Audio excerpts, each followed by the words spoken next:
Is the US government about to change the global financial game forever? Discover why America plans to buy 1 million Bitcoin and how it could reshape the future of money.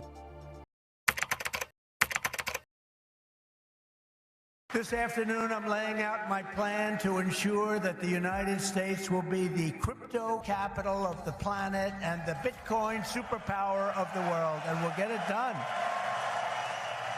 Bitcoin has a fixed supply cap of 21 million coins, making it a deflationary asset by design.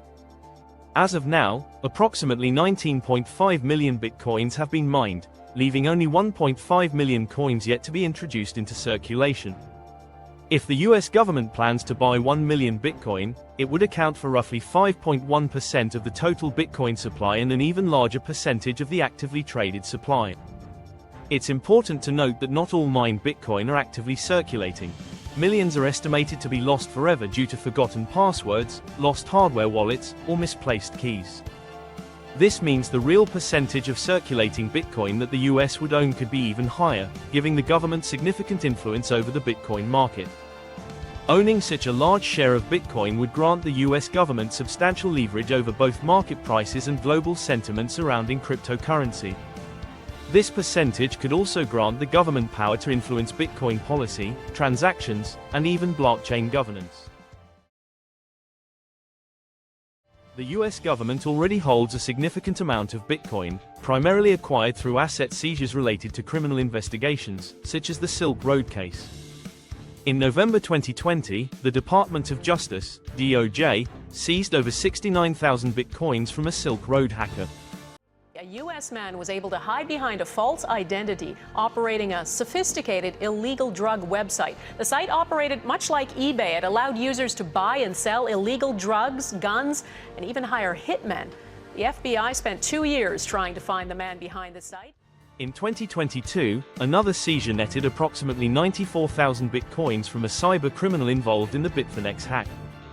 While the government typically auctions off these seized Bitcoins, there's growing speculation that certain amounts are being strategically held as reserve assets.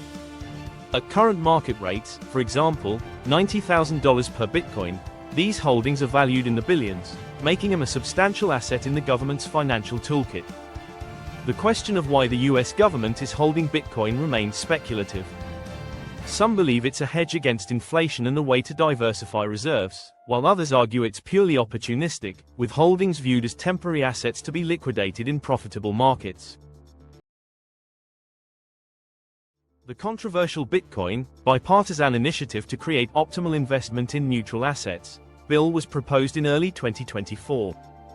This bill aimed to provide a legal framework for Bitcoin to be recognized as a strategic reserve asset. The bill emerged in response to increasing global adoption of Bitcoin by both institutional investors and sovereign states.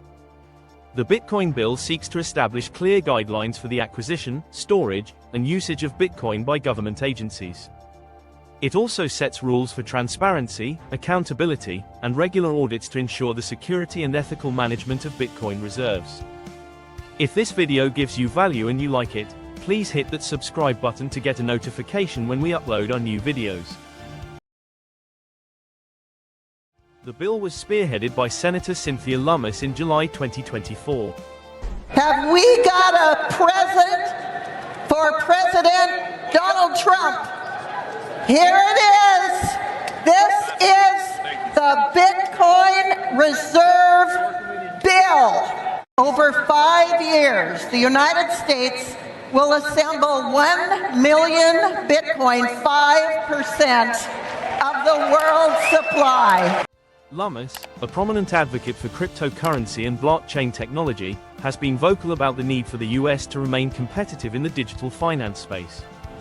Known for her pro-Bitcoin stance, Lummis believes Bitcoin represents not only an investment opportunity but also a strategic asset for economic resilience.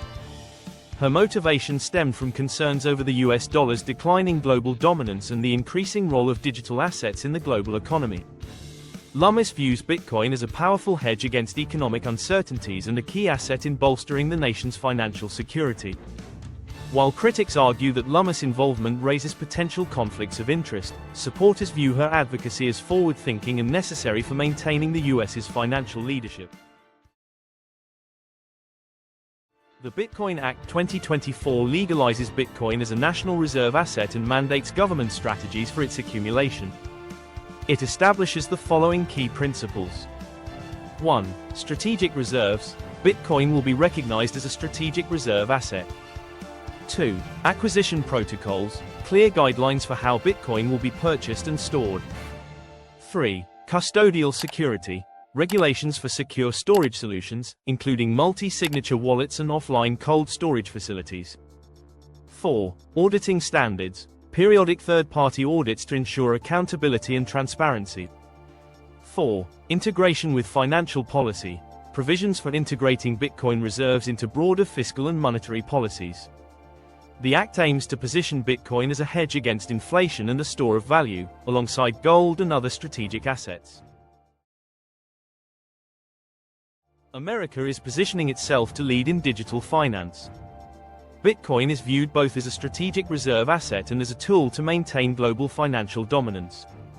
With the growing influence of decentralized finance, DeFi, and central bank digital currencies, CBDCs, the US sees Bitcoin as a necessary asset to remain relevant in the financial landscape. However, this move is not without risks. Critics argue that large-scale Bitcoin acquisition could trigger market instability, provoke backlash from rival nations, and even increase systemic financial risk if Bitcoin prices were to plummet. On the other hand, proponents believe this strategy could strengthen the US dollar's global dominance by integrating Bitcoin into the nation's financial reserves. The US government is likely to use a combination of Federal Reserve fiat currency and other financial instruments to acquire Bitcoin. While they haven't officially sold gold for Bitcoin yet, analysts suggest it's not off the table. Other potential methods include issuing Bitcoin-backed government bonds, utilizing gold reserves, or even leveraging tax incentives for Bitcoin miners and institutional sellers. The government may also opt for private transactions with over-the-counter, OTC, brokers to prevent market disruptions. The US holds approximately 8,133 metric tons of gold, the largest reserve in the world. The reserve building began during the Great Depression, and the gold price has risen exponentially from $35 per ounce to over $2,700 per ounce today. Gold has historically been considered a safe haven asset, and its value has remained relatively stable over time. If the US were to sell gold to acquire Bitcoin, it would signal a significant shift in financial strategy. Don't miss out on this financial revolution. Hit that subscribe button to get a notification when we upload part 2 of this episode. And like this video, and share your thoughts in the comments below.